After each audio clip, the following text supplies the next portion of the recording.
panggilan ibu negara. Bercanda deh.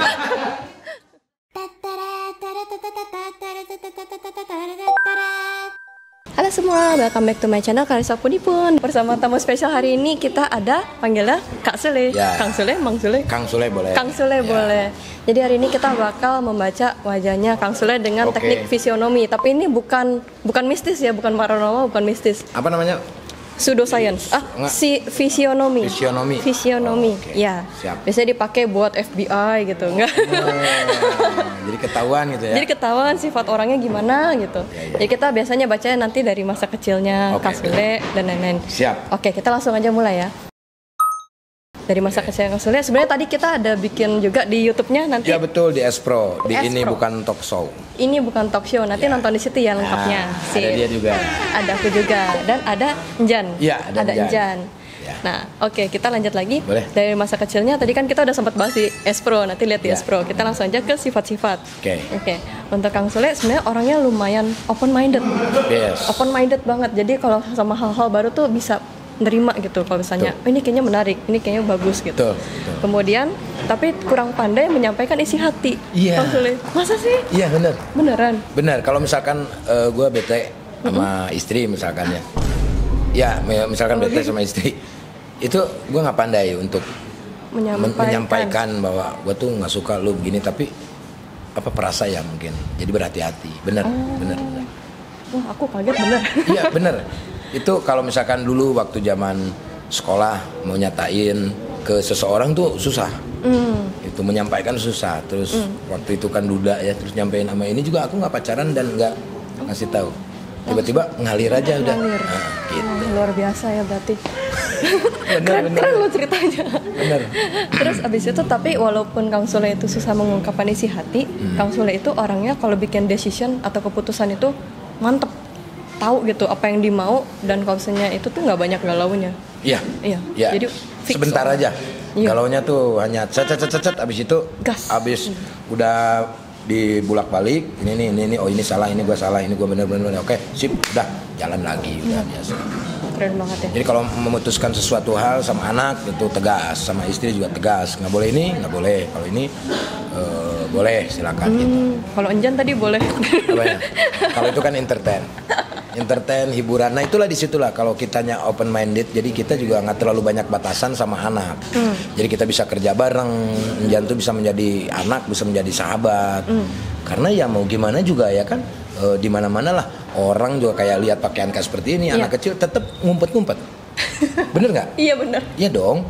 Ya kita kasih kebebasan, sex education itu penting ya kan. Terus yang ini tuh di umur 17 tahun baru boleh tahu tentang hal ini kayak gitulah. Ini parenting yang luar biasa. Ya jadi kalau kamu bilang Kang Sule itu open minded, benar. Kemudian kalau misalnya orang-orang kan ada tipe kerjanya tuh Kang Sule.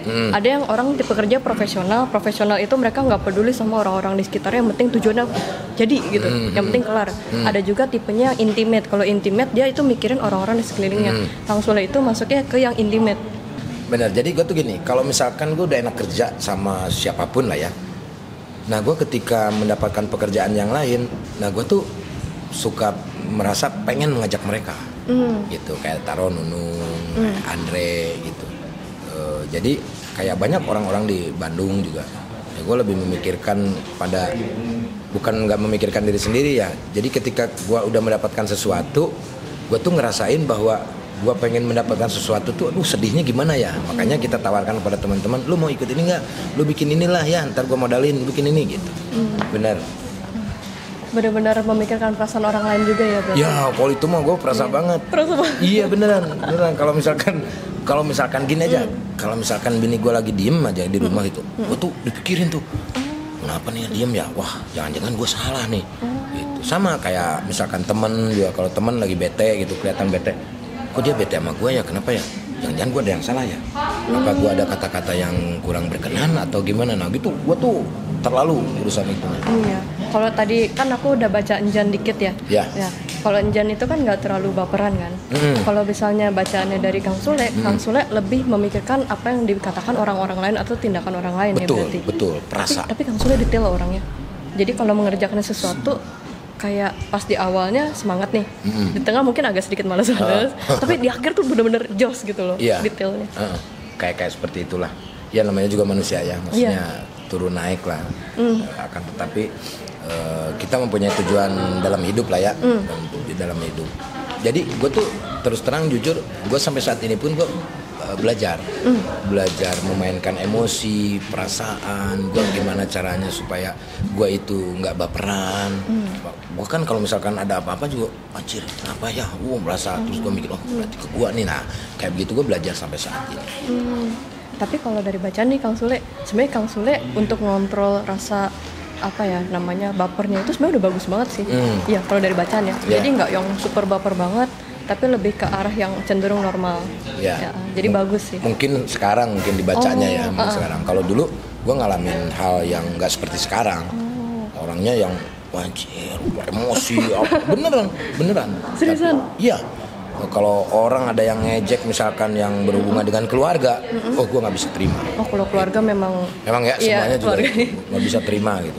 Tapi kalau untuk urusan gue, lu mau ngapain gue juga, gue mah bebas, bodo amat gitu. Nah gue baperan itu kalau misalkan udah nyangkut keluarga lah, hina anak gue misalkannya, hina orang tua gue, jangankan keluarga, temen gue misalkan dihina atau apa, gue tuh paling depan lah gitu. Tapi sekarang udah, ya udahlah, sekarang lu pikirin diri sendiri, lu harus fokus dengan lu mau kemana, arahnya, belajarlah gitu. Kan kadang-kadang kita nolongin temen juga kan belum tentu kita selamat, bahkan bisa kita yang tidak selamat. Betul. Kita masih pintar-pintar juga. Nah itu betul. Nah sekarang itu dalam tahap itu belajar pintar-pintar, bijak, apapun yang terjadi gitu. Ya resiko sebagai seorang pelawak ya harus gimana. Lu mau seganteng apapun ya tetap lu dianggap jelek kan kayak gitu. Ya kan sebagian orang ada yang nggak terima dengan hal itu. Jadi ya kayak taruhlah kayak Minjan di sini misalkan di kantor show sama di rumah itu sama. Gitu. Jadi gue bagaimana caranya nggak baper sama anaknya nyamperin kita nggak baper gitu. Jadi gue lebih belajar ke situ. Menarik ya, ini lumayan jadi deep talk. Benar. Gue kalau urusan masalah kehidupan gue serius banget. Iya, tapi bagus sih kalau Kang Sule dia pikirnya tuh mindsetnya benar-benar kayak kelihatan banget apa ya, matangnya dan dewasanya tuh kelihatan banget sih. Ya masih belajar lah. Luar biasa sih. Kang Sule kalau misalnya lagi susah, yang bantuin banyak. Kayak lebih dari 5 orang ada kayaknya yang bantuin. Alhamdulillah ya. Kan kalau ada istilahnya kita menanam cabai pasti akan buahnya juga cabai ya kan. Panen cabai lagi. Nah, panennya panen cabai pasti. Jadi kalau kita menanam kebaikan, mungkin dari sekian banyak kebaikan yang 5 ini mungkin hanya sebagian gitu kan yang membantu. Nah, belajar dari orang tua sih. Benar kalau dikatakan kalau lagi susah pasti ada yang bantu. Ya taruhlah kalau enggak juga dipinjemin atau enggak dibantuin doa dan yang lain-lain itu. Ya gimana kitanya, kalau kitanya menanam kebaikan pasti ada kebaikan juga gitu. Tapi kalau kita menanamnya ketidakbaikan ya pasti akan ketidakbaikan yang datang gitu. Prinsip sih gitu. Tapi gue tidak pernah menyusahkan orang lain. Gue ketika nggak punya program gue nggak pernah ngemis-ngemis sama siapapun. Gue berusaha sendiri, gue cari sendiri. Ya salah satunya gue buat sebuah digital ini gitu. TV juga masih jalan dan gue juga nggak ngemis-ngemis ke TV buat bikin program. Intinya lu mau bikin program, gue profesional mengerjakannya. Kalau enggak ya udah apa-apa. Gue nggak iri sama orang yang sibuk. Gue nggak iri dengan orang-orang yang lebih dari gue. Enggak. Gue di sini masih manusia biasa. Gue masih belajar dalam hal menjalani hidup, terutama di bidang entertain gitu. Kang Sule keren banget. Tapi soalnya benar-benar Kang Sule berarti tuh walaupun Kang Sule dalam keadaan yang sulit, tapi Kang Sule tuh tetap mikirin orang-orang lain, bahkan kayak beri berkah ke orang lain gitu loh. Ketika gue nggak ada kerjaan, itu gue bikin sebuah pekerjaan dan gue ngeluarin duit. Iya ini. Gue bikin sebuah program, terus gue bawa orang-orang Bandung, teman-teman, gue ngeluarin duit untuk bayar mereka. Padahal gue lagi susah, lagi nggak ada kerjaan.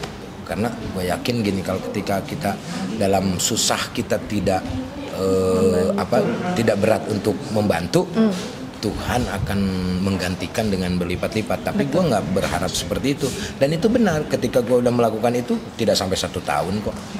Keren banget. Aku dapat program banyak lagi sekarang, alhamdulillah. Aku YouTube-nya juga jalan, alhamdulillah. Amin. Alhamdulillah. Benar-benar berkah orang yang baik tuh memang nggak kemana-mana sih. Alhamdulillah. Iya. Mungkin didikan orang tua kali ya. Luar biasa, orang tuanya juga didikannya panutan banget ya. Kayaknya bacaannya sih sudah lumayan cukup kebaca ya. Kayak kelihatan banget sifatnya Kang Sule tuh benar-benar luar biasa banget gitu. Kayak yang tadi walaupun lagi susah tetap membantu orang gitu. Walaupun memang tanpa pamrih, sebenarnya tanpa pamrih gitu. Iya. Ya, tanpa Karena pamrih banget. gini ya, maaf Tom. Orang diuji itu bukan hanya kita lagi senang, bukan hanya kita lagi susah. Jadi kalau kita lagi susah, terus tiba-tiba ada orang yang pinjam duit ke kita, itu ujian yang paling benar. Misalkan kita megang duit 10.000, terus ada datang orang mau pinjam duit 10.000, gimana caranya? Saya pernah ngalamin hal itu. Terus gimana? Lagi susah, temen gue pinjam 10.000, punya uang 10.000 nih, dia butuh duit 10.000, gimana? Yang akhirnya ya udah, kita walaupun perlunya lebih, kita bagi 2. Jadi aku 5.000, ya udah kamu 5.000 gitu. Dan tetap relasinya baik. Nah, alhamdulillah rezeki itu dari situ nggak lama. Langsung berkali-kali lipat Iya. pastinya ya. Iya, cuma setahun dari situ gue dapet hadiah mobil, gue dapet duit dan yang lain-lain. Tapi gue nggak inget kejadian itu. Seharusnya kita ingat kejadian itu. Berarti intinya manusia itu jangan pelit ketika lu susah. Ya, apalagi seneng ya kan. Apalagi seneng ya kan. Masa ya kita pelit ya gitu. Bener. Susah aja kita udah masih bisa membantu orang, apalagi kita udah Betul, setuju banget. Ini setuju banget sih sama kata-katanya Kang Sule tuh. Jadi kita menjadi orang tuh harus ringan tangan. Tuh. Juga memberikan berkah pada sesama ya. Nah, terima kasih banget Kang Sule hari ini udah bagi-bagi pelajaran hidup yang berharga banget buat kita semua. Semoga Espro sukses terus. Amin. Terima bakal kasih. Jadi nomor 1 ya di Indonesia. Amin. Nomor 1 di Indonesia. Jangan lupa di subscribe. Ya, Oke. terima kasih. Terima kasih teman-teman yang sudah nonton. See you on the next video. Bye bye.